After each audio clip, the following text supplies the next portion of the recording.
equipment you chose. Simple and complex, the equipment you chose.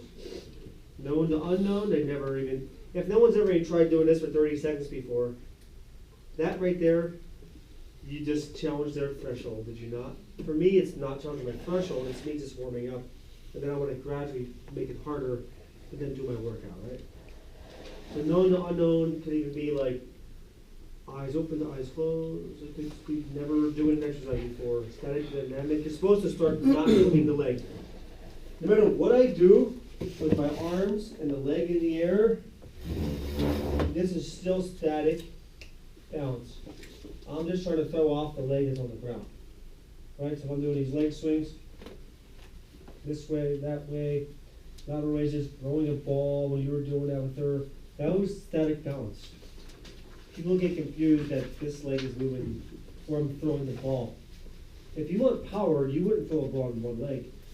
You would throw it off two legs and get more power because you don't care about the balance as much.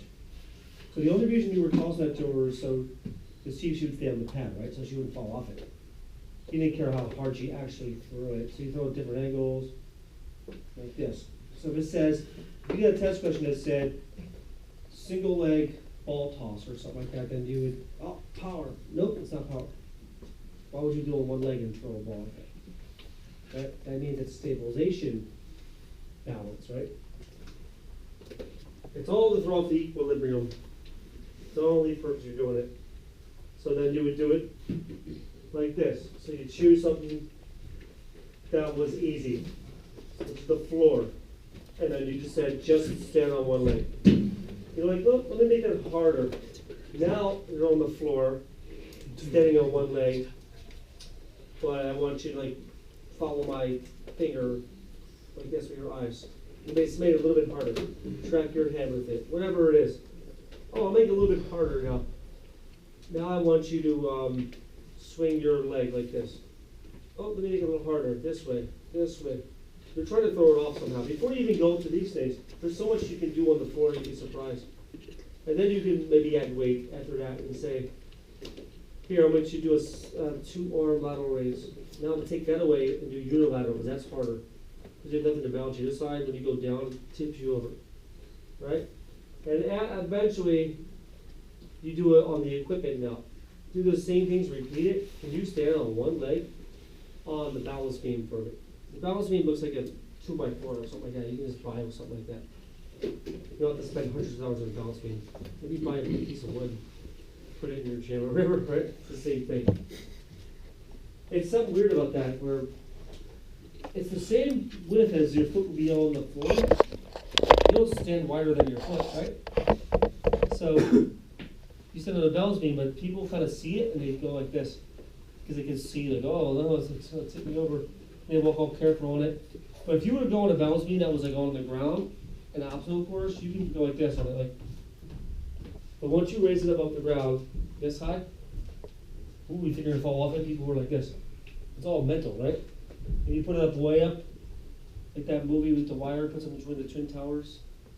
Mm-hmm. You see that movie? Joseph Gordon, like true story. That guy up there, he wasn't shut in or nothing. But it's because of consequences, that's why. So it's a fear thing, the consequences. But if you put it on the floor, no one's going to be that worried about it. But you'd be surprised if you didn't do it. People kind of visually look at it and they go like this. They try to walk on it and they're like this. But if you say do it on the floor, they can walk on a line like that and be fine. So it's just it's a little bit of fear of falling off for some reason. It's a fear of failure, and then when you raise it up, it's a fear of getting hurt, right? So you can use the balance beam and do 2 feet even, and then go to 1 foot, and then start doing the same thing again. Swing the leg, repeat the whole thing over again.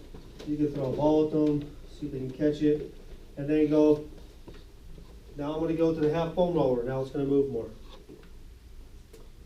Repeat the whole thing over again. You still didn't move the leg yet. I still did not move my left leg. It's still just standing. I'm just doing something to throw it off.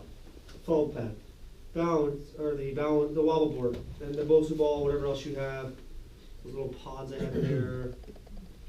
Repeat again, but this time you can go with moving your leg. you can actually go back to the floor again. So back to the floor again, but this time, I'm gonna be like, going like this. It's called a touchdown. You get that question. That's the strength phase of balance. They basically have phases inside these chapters. They're like phases in phases. You're still in phase one this whole time, let's say. But they're just saying there's phases within phase one. Like you can do stabilization stuff where you're not moving. You can do strength stuff in phase one, or you can do power stuff in phase one like that. But it's still phase one. They're phases inside. Does that make sense? So now you're repeating the whole thing over again, but you're moving your legs. You can go back to 2 legs now. That's what you should do. And you're actually moving both legs. So you repeat the whole thing, but you're on 2 legs again, unstable. 2 legs on the balance beam. 2 legs moving strength on the foam roller. You eventually get to the bosu ball, you're doing 2-leg squats. And then you repeat it again, but now someone's throwing a ball at you.